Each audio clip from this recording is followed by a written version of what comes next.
Hello दोस्तों, क्या हाल है। मैं हूं आपका दोस्त चिरायू और welcome to my channel travel with Chirayu. उम्मीद है आप सब अच्छे होंगे। तो आज हम आए हैं नानक मत्ता गुरुद्वारा जो कि सितारगंज के पास है। तो आइए चलते हैं अंदर। नानक मत्ता गुरुद्वारा रुद्रपुर से 53 किलोमीटर है और सितारगंज से 13 किलोमीटर है।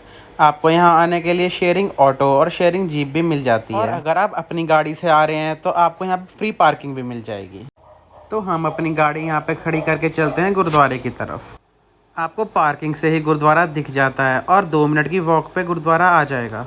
तो मैं आपको यहाँ का थोड़ा सा इतिहास बताता हूँ कि यहाँ की क्या कहानी है। नानक मत्ता सिखों के प्रथम गुरु नानक देव जी की तपोस्थली है।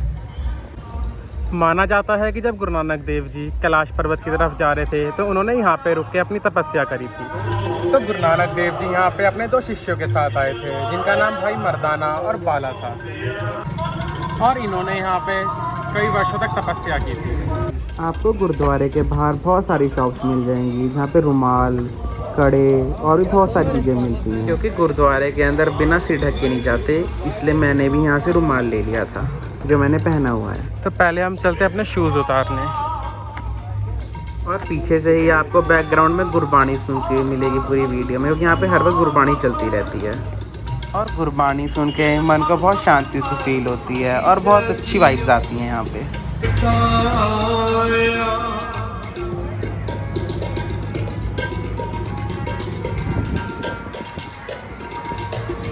तो हमने शूज़ तो उतार दिए हैं और चलते हैं गुरुद्वारे के अंदर दर्शन करने। तो आइए चलते हैं।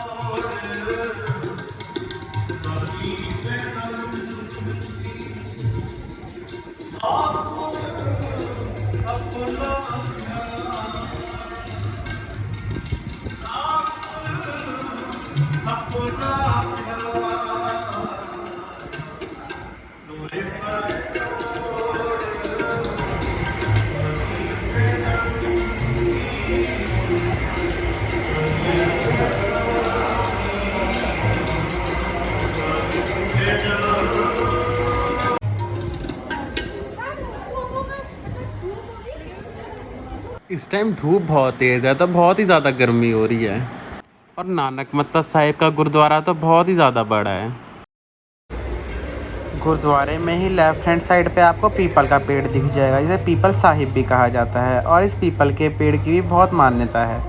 कहा जाता है कि जब गुरु नानक देव जी यहाँ आए थे तो ये पीपल का पेड़ बिल्कुल सूखा हुआ था। जैसे ही उनके चरण यहाँ पड़े तो ये पीपल का पेड़ हरा भरा हो गया। गुरु नानक देव जी ने यहाँ पे बहुत टाइम तपस्या करी और इसी पेड़ के नीचे उन्होंने बहुत सारे चमत्कार दिखाए थे। कहा जाता है कि यहाँ पे अपनी शक्तियों से योगियों ने इस पीपल के पेड़ को हवा में उड़ा दिया था। तब गुरु नानक देव जी ने अपना पंजा लगा के इस पेड़ को हवा में ही रोक दिया। पीपल साहिब के पास ही आपको बोर्ड लगा हुआ दिख जाएगा जहाँ पे पीपल साहिब का सारा इतिहास लिखा हुआ है। और गुरु नानक देव जी ने जो चमत्कार करे हैं वो भी यहाँ पे लिखे हुए हैं। जब गुरु नानक देव जी यहाँ से चले गए थे तो कुछ योगियों ने ईर्ष्यावश पीपल साहिब को जला दिया था। उस समय गुरु नानक देव जी की गद्दी पर गुरु हरगोविंद सिंह जी विराजमान थे। तो वह अपने कुछ सिंहों के साथ अमृतसर से यहाँ पहुँचे थे और उन्होंने पानी में केसर मिला के यहाँ पे छींटे मारे तो यह पीपल का पेड़ फिर से हरा भरा हो गया। यहाँ पे आपको हर वक्त अखंड ज्योति जलती हुई दिख जाएगी। इसी स्थान से 3 बार नानक मत्ता नानक मत्ता नानक मत्ता की आवाज़ आई थी, इसलिए स्थल का नाम नानक मत्ता पड़ा। और पीपल साहिब के नीचे झाड़ू लगाने से आपकी सारी मनोकामनाएं पूरी होती हैं। तो आइए चलते हैं सरोवर की तरफ जो कि पीपल साहिब के पीछे ही है। आज स्कूल के बच्चे यहाँ पे दर्शन करने आए हैं तो यहाँ पे बहुत भीड़ लगी हुई है। सरोवर के बिल्कुल सामने एक म्यूज़ियम है जहाँ पे बहुत सारी पिक्चर्स लगी हुई हैं। पिक्चर्स के माध्यम से सिखों का सारा इतिहास बताया गया है। तो वहाँ पे रिकॉर्डिंग करना मना था, इसलिए मैं आपको वहाँ के दर्शन नहीं करा सकता।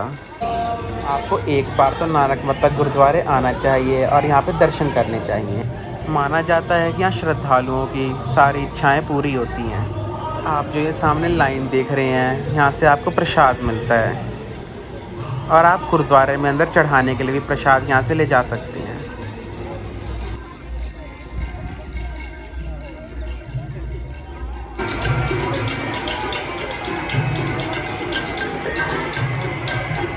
तो हम बाहर आ गए हैं, हम आए हैं इस साइड से और अब हम जा रहे हैं लंगर करने राइट हैंड साइड। गुरुद्वारे में आपको अपने बर्तन स्वयं लेने पड़ते हैं। गुरुद्वारे का लंगर इतना स्वाद होता है कि आत्मा तृप्त हो जाती है। यहाँ पे आके आप उतना ही लंगर लो जितना आप खा सकते हो, क्योंकि यहाँ पे वेस्ट नहीं कर सकते। और बाहर आके आपको अपने बर्तन खुद वॉश करने पड़ते हैं। यहाँ पे सारे स्कूल के बच्चे भी आ गए हैं और यहाँ पे लंगर की कभी कमी नहीं होती। और हर वक्त यहाँ पे लंगर चलता रहता है, चाहे आप सुबह आएँ, दोपहर में आएँ या शाम को आएँ। तो दोस्तों हम दर्शन करके आ गए हैं और यहाँ पे आके आपको इतनी शांति मिलती है ना, बहुत ज़्यादा। और आपको यहाँ पे जगह जगह पार्क बने हुए दिख जाएंगे। और जैसे ही आप गुरुद्वारे से बाहर निकलोगे तो यहाँ पे आपको बहुत सारी पीछे शॉप्स दिख रही हैं। तो आइए यहाँ चलते हैं।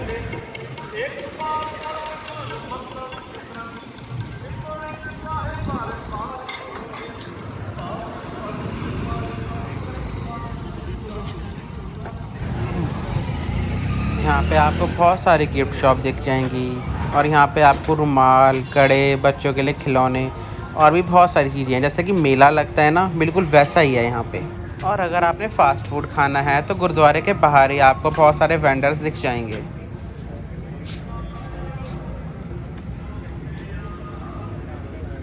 तो आइए हम अपनी कार पार्किंग से निकाल लेते हैं और चलते हैं दूध वाले कुएं की तरफ, जो कि गुरुद्वारे से थोड़ा पहले ही पड़ता है। दूध वाले कुएं गुरुद्वारे का भी अपना अलग ही इतिहास है। तो आइए मैं आपको इसका इतिहास भी बताता हूँ। तो जब गुरु नानक देव जी यहाँ पे आए थे तो उनके एक शिष्य भाई मर्दाना जी को भूख लगी थी, तो उन्होंने दूध पीने की इच्छा जाहिर करी। तो गुरु नानक देव जी ने कहा कि हम यहाँ पे इन सिद्ध लोगों के मेहमान हैं, तो आप इनसे दूध मांग लीजिए। तो जब भाई मर्दाना इन सिद्ध लोगों के पास गए तो उन्होंने दूध देने से मना कर दिया और कहा कि अगर आपके गुरु इतने ही महान हैं तो आप उन्हीं से दूध मांग लीजिए। तो ये बात सुन के भाई मर्दाना गुरु नानक देव जी के पास वापस आ गए और गुरु नानक देव जी को सारी बात बताई। तो उन्होंने भाई मर्दाना को एक लोटा दिया और कहा कि आप जाके इस कुएं में से दूध निकाल लाओ। तो इस प्रकार इस कुएं में से दूध आने लगा। तो गुरु नानक देव जी ने इतने चमत्कार करे हैं यहाँ पे। तो भाई मर्दाना ने यहाँ पे खुद भी दूध पिया और यहाँ के सिद्ध लोगों को भी पिलाया। तब से ही इस जगह का नाम दूध वाला कुआं गुरुद्वारा पड़ा। तो आइए चलते हैं अंदर और बाहर की तरफ आपको एक शॉप दिख जाएगी जो कि गिफ्ट स्टोर है। तो हमने अपने शूज़ यहीं पर ही उतार दिए और चल दिए अंदर। अंदर गुरुद्वारे में मत्था टेकने के बाद हम चलते हैं दूध वाले कुएं की तरफ।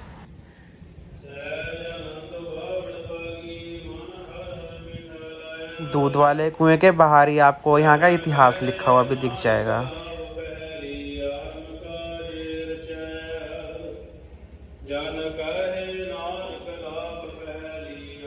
इस कुएं से आज भी जल आता है जो कि दूध के रूप में है, और ये जल पीने से आपकी सारी इच्छाएं पूरी होती हैं और संतान प्राप्ति की इच्छा भी पूरी होती है।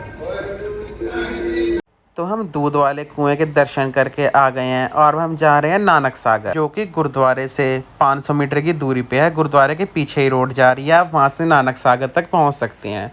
और यहीं पर ही नानक मत्ता डैम भी है और आप दोनों तरफ से ऊपर डैम की रोड पे चढ़ सकते हैं और यहीं से ही नानक सागर भी आता है। आपको ऊपर चढ़ते ही गिनी चुनी फूड की कार्ट्स दिख जाएंगी और सामने ही नानक सागर है। तो हम चलते हैं और नानक सागर की तरफ। तो दोस्तों, अगर आपको ये मेरी वीडियो पसंद आ रही है तो प्लीज़ इस वीडियो को लाइक करें, कमेंट करें और शेयर करें और मेरे चैनल को भी सब्सक्राइब करें। तो दोस्तों, नानक सागर की कथा कुछ इस तरह है कि जब यहाँ के लोगों के गुरुजी को हराने के सारे यत्न विफल हो गए तो उन्होंने उनसे कहा कि हमें गंगा जी में स्नान करना है, तो हमें गंगा जी में स्नान कराइए। तो उस समय गुरु नानक देव जी ने अपने शिष्य भाई मर्दाना को एक फावड़ा देते हुए कहा, पर्वतों के पास से तुम एक लकीर खींचते हुए लेके आओ और पीछे मुड़ के मत देखना। लेकिन भाई मर्दाना ने पीछे देख लिया और गंगा जी वहीं पर ही रुक गई। और फिर बहुत लोगों ने गंगा जी को आगे लाने की कोशिश करी, लेकिन गंगा जी वहीं पर ही रुकी रहीं। और तभी से यहाँ पे इस जगह का नाम नानक सागर पड़ा। तो गुरु नानक देव जी ने ऐसे बहुत सारे चमत्कार करे हैं। तो आइए चलिए मेरे साथ नीचे और नानक सागर के दर्शन करिए।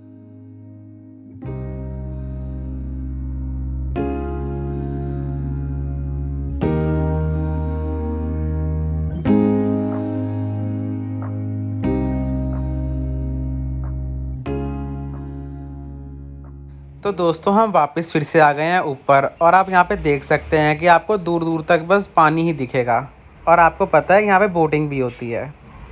यहाँ पे आपको नानक सागर का भी इतिहास लिखा हुआ दिख जाएगा।